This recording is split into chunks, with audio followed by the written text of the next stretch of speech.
দেখেন গরুর পূজা কিভাবে শুরু হয় পৃথিবীতে প্রথম। গোবৎস পূজা, গরুর বাচ্চার পূজা কিভাবে? সে স্বর্ণগলি গরুর বাচ্চা করে জিব্রাইল আলাইহিস সালাম যে জামিনে এসেছিলেন, ওই ফেরেশতার পায়ের নিচের একটু মাটি সে বুদ্ধি করে প্যাকেটে রেখে দিছিল। সে গরুর বাচ্চা বানায় স্বর্ণ দিয়ে গলিয়ে ওই মাটি এটার মধ্যে ঢুকাই দিছে ভেলকি দেওয়ার জন্য।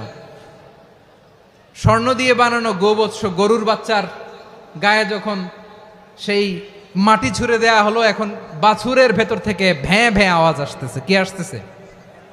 সবাই তো অবাক। সামিরি বলে, আরে তোমরা যে 70 জন দিয়ে মুসা আলাইহিস সালাম রে পাঠাইছো ওইদিকে, এত ঘুরতেছে, আল্লাহরে খুঁজে পায় না, আল্লাহ তো এটার ভিতরে ঢুকছে। নাউজুবিল্লাহ বলবেন না? তোমরা যে 70 জন দিয়ে পাঠাইলা, 70 জন নিয়ে মুসা আলাইহিস সালাম খালি ঘুরতেছে, আল্লাহরে পায় না। পাবে কেমনে? আল্লাহ তো নাউজুবিল্লাহ এটার ভিতরে। সেজদা দাও, এই সেজদা দিয়ে গেল।